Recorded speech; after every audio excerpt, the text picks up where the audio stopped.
Everyone, आपल्या चॅनलमध्ये सर्वांचं स्वागत आहे। आजचा आपला विषय आहे लोक काय म्हणतील।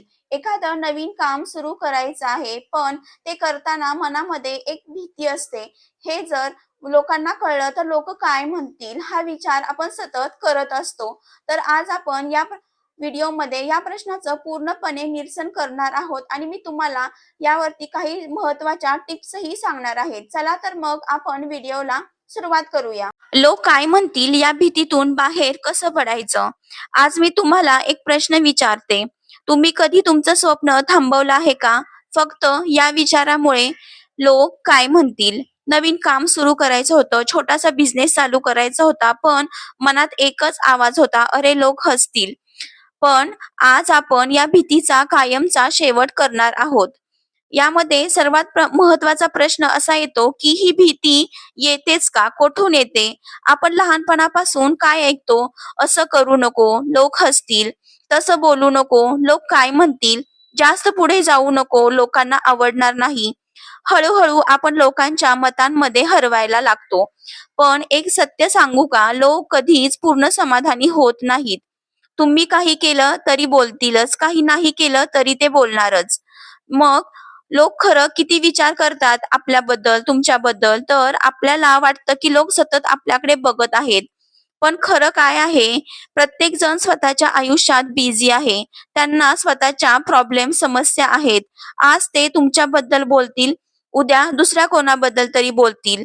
मग तुम्ही तुमचं आयुष्य त्यांच्या तात्पुरत्या बोलण्यावर थांबवायचं का। लोक काय म्हणतील यामुळे आपले काय नुकसान होऊ शकतं, तर स्वप्न अपूर्ण राहू शकतात, आत्मविश्वास कमी होऊ शकतो, आपण स्वतःसारखं जगणं सोडून देतो। सगळ्यात वाईट म्हणजे आपण स्वतःला थांबवतो। एक दिवस मागे वळून पाहताना असे वाटतंय की जर मी हे तेव्हा धाडस केलं असतं तर मी आज कुठे असते। तर या भीतीतून बाहेर पडण्यासाठी एक 5 उपाय सांगते।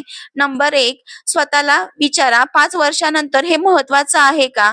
बहुतेक वेळा उत्तर नाही असं असतं।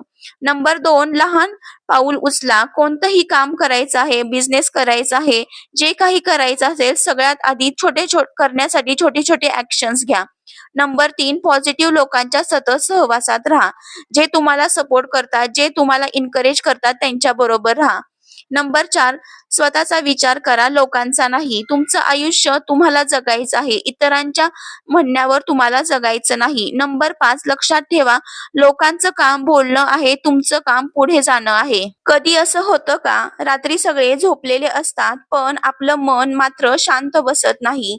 एकच गोष्ट पुन्हा पुन्हा पुन्हा पुन्हा, मी असं का बोलले, जर उद्या काही चुकलं तर, लोक काय विचार करत असतील। जर हो, तर कदाचित आपण ओव्हर थिंकिंगच्या जाळ्यात अडकलेले आहोत। आज आपण त्यातून बाहेर पडणार आहोत। सर्वात आधी ओव्हर थिंकिंग करणं बंद केलं पाहिजे। ओव्हर थिंकिंग म्हणजे काय, तर ओव्हर थिंकिंग म्हणजे एखाद्या गोष्टीचा गरजेपेक्षा जास्त विचार करत राहणं। फॉर एक्झाम्पल, मी असं का बोलले, हे असं बोलायला नको होतं, लोक काय विचार करत असतील, जर असं झालं तर, उद्या काही चुकलं तर। एकच गोष्ट पुन्हा पुन्हा मनात फिरत राहते, यामुळे झोप लागत नाही आणि छोट्या छोट्या गोष्टी खूप मोठ्या वाटायला लागतात। ओव्हर थिंकिंगची लक्षणं कोणती आहेत, तर छोट्या गोष्टीवरून खूप मोठी जास्त सतत चिंता करत राहणं, निगेटिव्ह फ्युचर इमॅजिन करणं, म्हणजेच उद्या वाईट असं काही झालं तर, उद्या काही घडलं तर, हे निगेटिव्ह थॉट्स मनामध्ये यायला लागतात। पास्ट मधील चुका सतत आठवणं, गेला जे काही कालचा दिवसही झाला तरी तो पास्टच असतो, तरी तो सतत आठवत राहून स्वतःला त्रास करून घेणं, डिसिजन घ्यायला खूप वेळ लागणं, मन शांत न राहणं, ही ओव्हर थिंकिंगची लक्षणं आहेत। तर यासाठी आपला स्वतःचा माइंडसेट बदलणं खूप गरजेचं आहे। यासाठी पहिल्या दिवसापासून सुरुवात करा। पहिल्या दिवशी मनातले सगळे विचार पेपरवर लिहा, यामुळे मन हलकं होतं। दुसऱ्या दिवशी 10 मिनिटे शांत बसण्याचा प्रयत्न करा। मोबाईल बाजूला ठेवून शांत 10 मिनिटं बसा। तिसऱ्या दिवशी निगेटिव्ह थॉट्स ला स्टॉप असं म्हणा। निगेटिव्ह थॉट विचार मनात आला की स्वतःलाच म्हणा स्टॉप।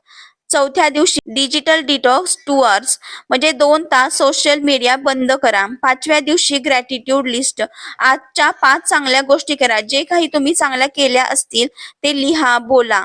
6व्या दिवशी वॉक करताना डीप ब्रीदिंग करा. 7व्या दिवशी स्वतःशीच बोला. आरशासमोर उभं राहून बोला, मी शांत आहे, मी स्ट्रॉंग आहे. सिंपल डेली हॅबिट सांगते. सकाळी लवकर उठल्यानंतर मोबाईल नको. नाईट रिफ्लेक्शन, झोपण्यापूर्वी 3 पॉझिटिव्ह गोष्टी आठवा. ओव्हर थिंकिंग हा प्रॉब्लेम नाही तर आपली शांतता नक्कीच कमी करतं. ओव्हर थिंकिंग आपल्या समस्या सोडवत नाही, ते फक्त आपली ऊर्जा संपवतं.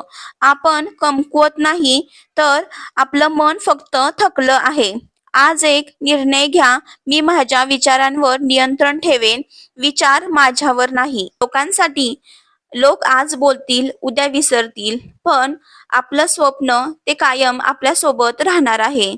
लोक काय म्हणतील या विचाराने जर आपण थांबलोत ना, तर आयुष्यभर पश्चाताप करावा लागेल. लोकांचं काम बोलणं आहे, आपलं काम पुढं जाणं आहे. आज एक निर्णय घ्या, मी लोकांसाठी नाही, स्वतःसाठी जगेन.